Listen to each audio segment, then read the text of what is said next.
What's going on, champions? It's your coach MJ back at you with another episode of Sats and Success. It's time for us to learn and grow, so let's go. We have been in a phenomenal series over the past few Fridays in terms of creating wealth and how to prosper and take advantage of the next 3 years and the economic boom that we are about to witness. If you have not checked out the other episodes, man, go back and check those out. I've mentioned before that you can get anything that you need to get from any one single video, but when you watch them in sequence, the understanding, the learning that you take from it, man, is 10 times better. 10 times better. So go back and check those videos out if you haven't watched them. In those videos, we talked about how there are levels to building wealth and that you can't circumvent the levels when you're building wealth. You can't decide to do the fourth thing before you do the first thing. You can't decide to do the second thing before you do the first thing. You can't circumvent it. You got to follow them in sync. It's just how it works. Okay. The first level we discussed, we talked about how you got to get out of bad debt. You can't create wealth when you have debtors in your pockets robbing you of your wealth. Second thing we discussed was creating an emergency fund. And then the third thing we were going to get into that many of you thought I was going to get into was investing. That's not the third level. The third level is actually reshaping your mentality towards the money game. And that's what we talked about on last week. And that's what we're going to dive back into today, because I love it when something that we're talking about, something I'm teaching on, there's an event or something that happens that confirms exactly what I'm talking about. See, you can't get into the investing phase, which is the fourth phase, until you reshape the way you look at the money game. We have been programmed, we have been taught to think a certain way about money that's outdated. The things that our great grandparents and our grandparents taught us about money, programmed us to believe about money, those rules don't apply to today's game. The rules have been updated. And if we're playing by those old rules, we will lose at this money game. Okay. And so it is, if you were to ask me out of all the levels, they're all important. They're all important. But if you were to ask me out of each and every level, which one would be the most important? It would be the mentality. It would be the mentality that you have to have towards the money game. It's not the getting out of debt part. It's not even the investing part. It's the mentality part. Because if you have the right mentality, if something catastrophic was to happen in your life, you can then go back because you understand the process, you understand the mindset, you understand the thinking. You can go back and recreate the wealth that you once had. Maybe not at the same level, but you understand the process to creating that wealth. So that's why reshaping the way you think about the rules of the money game today, I would say, is the most important thing. On Tuesday, we watched the markets dump everything, stocks, crypto. It was blood in the streets. And Wednesday morning, I wake up to more of the same before a little rebound. Thursday, the markets were down a little bit. Everyone's waiting, I guess, on this Jackson Hole speech by old Jerome Powell. Man, he gets the nickname Too Late Powell, and he is, in my opinion, he is very late. He lags in his decisions, and it really costs a lot of people in America. You know, when you can't buy homes because interest rates are too high, or the price of buying a car, the interest rate on that is too high. Right now, all the indicators, and Jay Powell always talks about they have to look at the data. Well, all the data says that inflation is down. So if you're looking at the data to make your decision, then why haven't you cut rates? Anyway, let me get back to it. But the market's dumped, and really, there was no reason for the markets to dump. People panic sold, and why? When you look at these companies that dumped. And let's for example, let's take the Mag 7.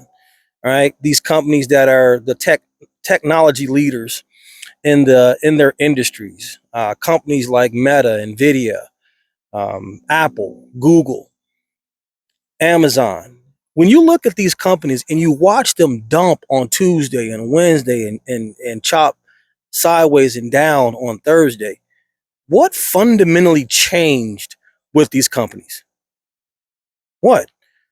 We didn't see or get a bad earnings report. We didn't see or hear that uh, their CEO was embezzling money. We didn't see anything fundamentally that would cause you to wake up and say, you know what, uh, this is bad for this company. I'm going to dump this stock. We didn't see any of that, and yet the stocks dumped anyway. Yet the crypto dumped anyway. And this is the main reason why I said you have to get convict. You guys got to go back and watch the last couple videos, because I told you guys that this is the reason you have to be very convicted about what you hold, know what you hold, and why you hold it. You have to have a deep conviction, because you have to be the one when everybody is running out of the building that's on fire. Your mindset has to be, I'm a firefighter. I'm running into the burning building. If you want to create wealth, you have to have that type of mindset. And it is a totally and completely different mindset. It really is. When everybody is dumping their assets, selling off their assets, you have to be the one that says, you know what? I'm going to double down and I'm going to buy more. I'm always buying, but I'm going to buy more. And that's if you want to create wealth, you got to stay out of bad debt. You got to create an emergency fund, and you have to, again, reshape before you ever can get into the investing game. You have to reshape the way you look at the money game. I was excited when I woke up and I saw the markets were red, because I understand that's where wealth is created. Why did these companies dump? Why did Bitcoin and other crypto projects, why did it dump? Nothing. People, listen to me. Don't miss this. Nothing fundamentally changed with these companies and with these digital assets. Nothing. Nothing at all. And this is why, again, I said in the last video, and I'm going to keep saying, you need to go check that video out. Okay. That's why I say you have to have a deep conviction and understand what you hold, and more importantly, why you hold it. If I was to ask you, why would you hold Bitcoin? Why would you hold Amazon? Why would you want Nvidia in your investment portfolio? Your answer can't be, well, because I want to make money. That can't be your answer. Right? You have to have a stronger why as to why. Everybody wants to make money, right? So that answer is cliche to an extent. Yes, who doesn't want to make money when they're invested in companies and Bitcoin and crypto assets, right? But why? Why would you hold that company? Because there's a ton of other companies that you can invest in to make money. Why would you hold that particular company? Why would you hold an Amazon, an Nvidia, a Meta, a Tesla, Bitcoin, Solana, Ethereum, Cardano, XRP? Why would you hold those projects? Why? Okay. So you have to be convicted, and you have to know that you know that you know that you know. And I'm gonna end you guys. I'm gonna end this video with this, and I'm gonna leave you with a question that I want you to ruminate on over the weekend and until next episode, because we're gonna pick back up right where I leave you with this question. All right, it's gonna be a very powerful, very profound question. And I need this question to stir up your mental, your mind, and I really need you to go into the rabbit hole and really think through what I'm about to ask you. Okay? Because if you can understand this question, and listen, engage with me in the comment section. If you guys have questions, if you don't know the answer to this question after thinking about it, drop me some comments. I'll answer the question. If you know it, drop that comment in the comment section. Let's get engaged and stir up the pot. and have a good conversation about this question I'm about to ask you. Investing in the markets is very transactional, obviously, whether it's the stock market or crypto market, real estate market. It's very transactional. On Tuesday, on Wednesday, Thursday, people selling off their assets. All right, they're dumping their assets. They're selling them off. On one side, there's a seller. On the other side, there is a buyer.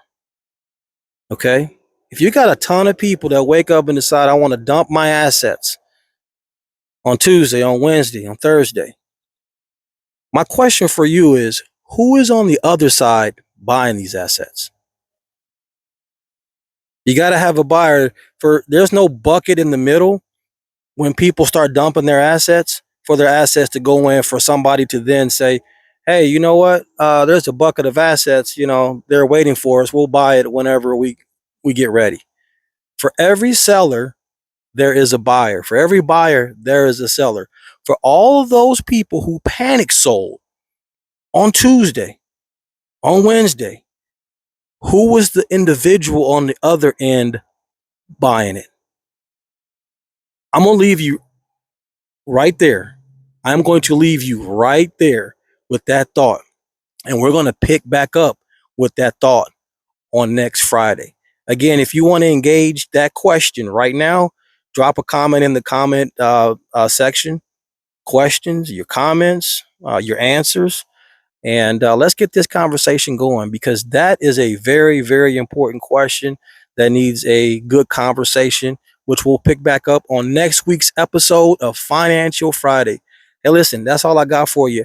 I love you. I appreciate you. Don't forget to smash that like button, subscribe to the channel, and share this content with someone that you know could be helped by it.